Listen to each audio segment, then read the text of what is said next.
Um, Remember when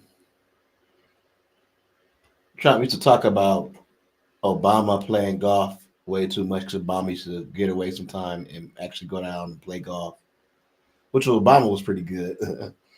But he used to get away and play golf, and this was a big, huge scandal uh, when Trump was running for president, talking about I don't need to play golf. I'm going to work for you guys.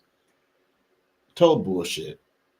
In fact, every weekend Trump has been going down there playing golf. Even when the stock market was crashing, he was on the golf court, and I reported this. Like nobody says anything. It's like, oh, that's cool. But what you don't understand is like when Trump goes to Mar-a-Lago or wherever he goes to play golf, it costs taxpayers millions of dollars. He's charging the government three times much for each agent to stay at his residence. So Mar-a-Lago he's using American tax dollars to keep Mar-a-Lago afloat and make it the most richest resort probably in America. Because he's giving it he's basically funneling money from US directly to Mar-a-Lago. That's insane. And he's at the same time telling us we really need $2 instead of $30. We only need $2. But they're spending every time you go down there, he going down there this weekend. That's $12 million a day. That's $24 million a day if he comes back on Saturday. Probably he won't come back to Sunday. So you had another $12,000 a day.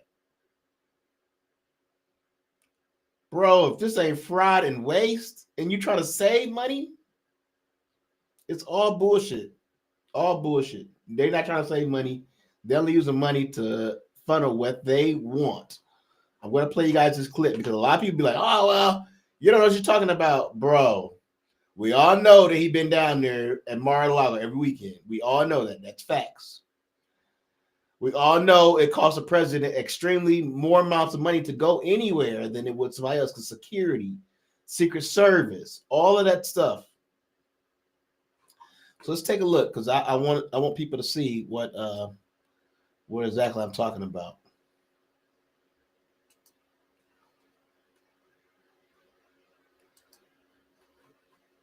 This is crazy, y'all. Check this out. I swear.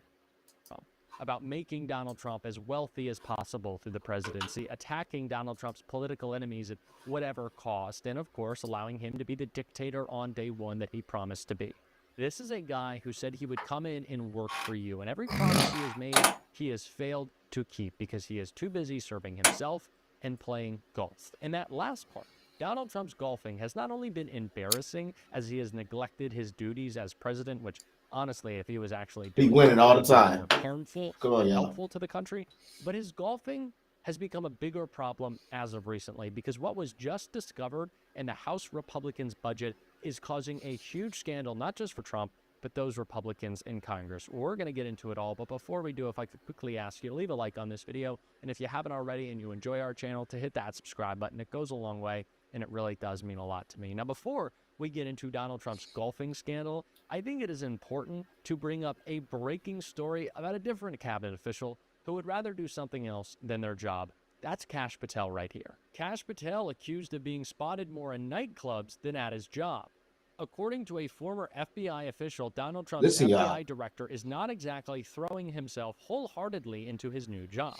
During an appearance on MSNBC with Morning Joe, co-host Jonathan asked former FBI counterintelligence official Frank Figliuzzi how Kash Patel is fitting into the FBI culture after his Trump appointment, and Figliuzzi had little good to say. Frank, let's turn to FBI Director Kash Patel, who has sort of taken a surprisingly backseat role, at least to this point in the first 102 or 103 days. Wherever we are right now, Lemire prompted his guest. What do you make of that? That he's just been a little less visible than I think a lot of people, Trump observers especially, expected that he would be. Yeah, well, reportedly he's been visible at nightclubs far more than he has been on the 7th floor of the Hoover building, Figliuzzi replied. And there are reports that daily briefings to him have been changed from every day to maybe twice weekly. So this is both a blessing and a curse because if he's really trying to run things without the experience, without any experience level, that could be bad. If he's not plugged in, things could be bad. but he's allowing agents to run things, so we don't know where this is going.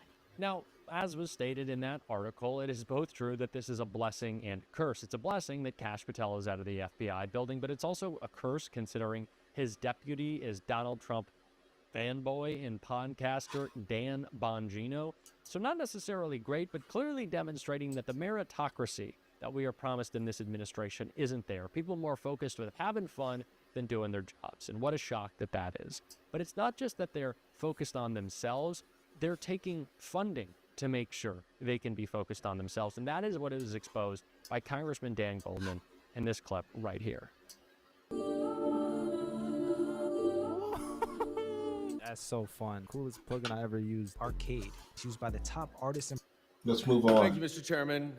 We're here today ostensibly to fund the Department of Homeland Security through a partisan reconciliation bill that intentionally and very clearly bypasses any cooperation with Democrats. I want to talk for a minute about what is actually in this bill, which is pretty remarkable. First of all, 2/3 of the funding in this bill goes to the border wall. Now, you can make arguments about the border wall all you want. Obviously, we know it's a pet project of the president. Would it be better if we had a border wall to keep the border safe? Probably. But is it really the most effective use of $46 billion? Of course not. Because not included in here is any funding for the actual effective methods of keeping the border secure. We live in a technological world right now where building a wall where we've seen people scale it very easily, where we've seen it fall down because of the wind, is a relic from the 1950s that should not be what our government is spending $46 billion on. But worse, let's talk about what is not in this bill. There is no money for emergency management for FEMA. Now, this is not a partisan issue. Red districts suffer from natural disasters certainly as much or more as blue districts. And I can assure you, to my Republican colleagues, that when your district gets a flood or a tornado or a hurricane, you are going to be coming to FEMA begging for money. And I don't want to hear a single word from any of my Republican colleagues about where is FEMA when they need emergency management support. Because you are voting for a bill that includes nothing for money that you will need, and you will need it. You are being short-sighted. But do not worry, there is money for FEMA. There is money for FEMA, $300 billion. You know what that's for? For Donald Trump to play golf.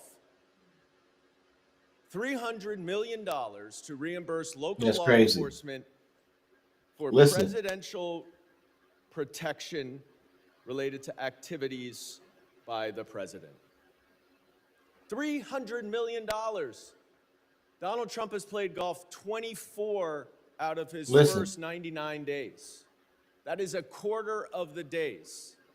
So you are funding a bill that does not give any money for natural disasters, that does not repay towns, cities, states for the tremendous amount of money that they have paid out for our immigration system to operate?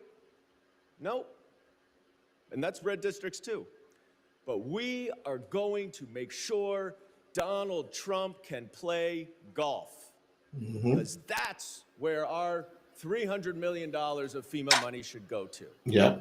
It's a disgrace. And it's a disgrace that none of my Republican colleagues will speak up against this money for golf, against the obvious and egregious due process violations. I know you.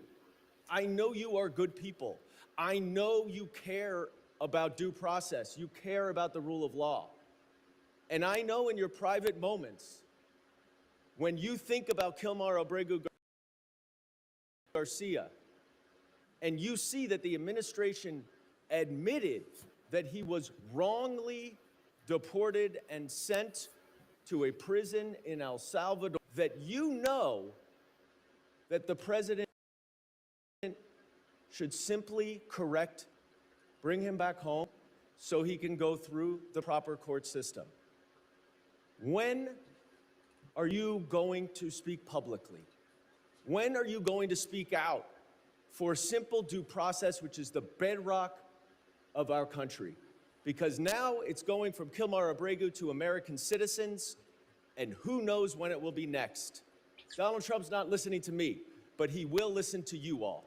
And I urge you to speak up for the good of our Constitution. Gentleman's and our time has country. expired. I know. FEMA funds.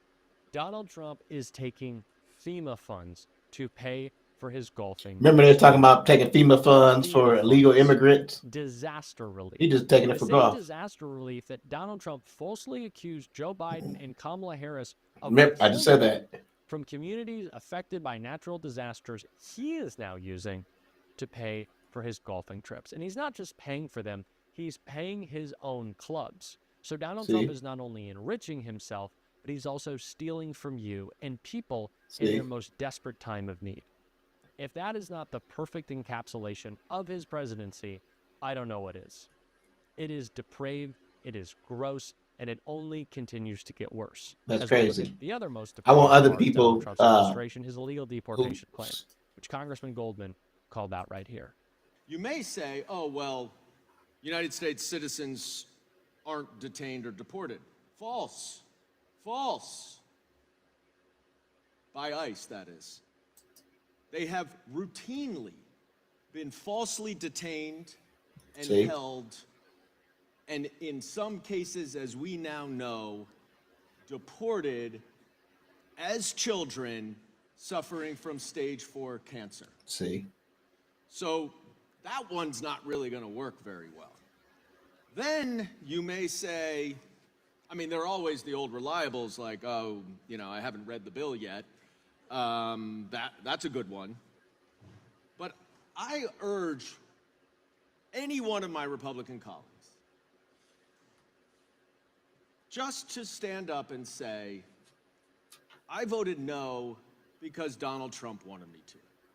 Because we all know that's the reason why.